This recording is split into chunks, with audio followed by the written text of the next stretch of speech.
Thomas and the Birthday Mail. It was the stormy season on the island of Sodor. All the engines were battling against the bad weather. Thomas was busy delivering supplies and mail in a far part of the island. He really enjoyed going up to High Farm. It was up on a hill. Right at the end of the line, a little girl called Alice lived there. Alice and Thomas were good friends.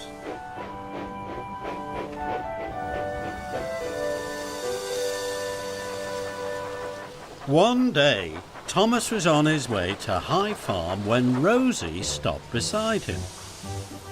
Rosie was a cheerful, chirpy little tank engine. She was always pleased to meet Thomas. She liked him so much that she wanted to be just like him. So she tried to copy him. She tried to whoosh the way he did.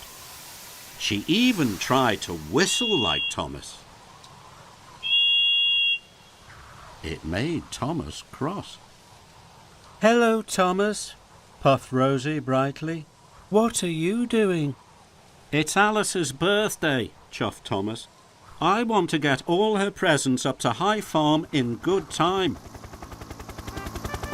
Just then, Harold the helicopter arrived.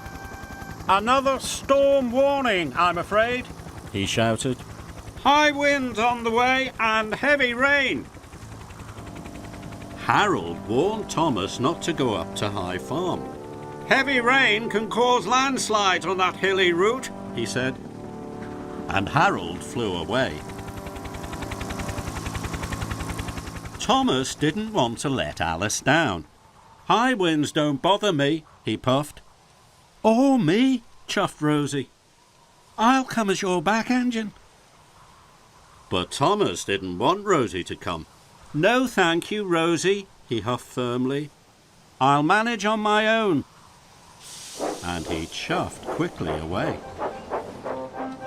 But Rosie liked Thomas very much, and she wanted to help, so she chuffed cheekily after him. Thomas puffed along the line to High Farm. The sky grew darker and darker. Soon it was pouring with rain. Thomas's pistons pumped and his boiler bubbled. It was hard work.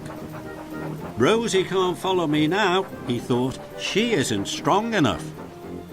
Thomas was wrong. Rosie's pistons were pumping and a boiler was bubbling right behind him. She whistled cheerfully to Thomas.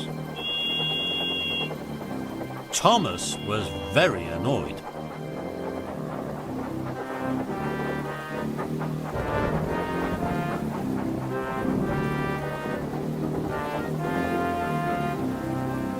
Soon Thomas came to a junction. One way was the longer, easy way to High Farm. The other way was shorter and much harder. Thomas knew that the longer way was safer. "But I'll take the shorter way," he wished. "Then Rosie won't follow me. She's not strong enough." As the storm raged, Thomas puffed furiously up the steep track. Thomas was almost at High Farm. He was sure Rosie wasn't behind him now. "I won't be seeing any more of her today," tooted Thomas happily.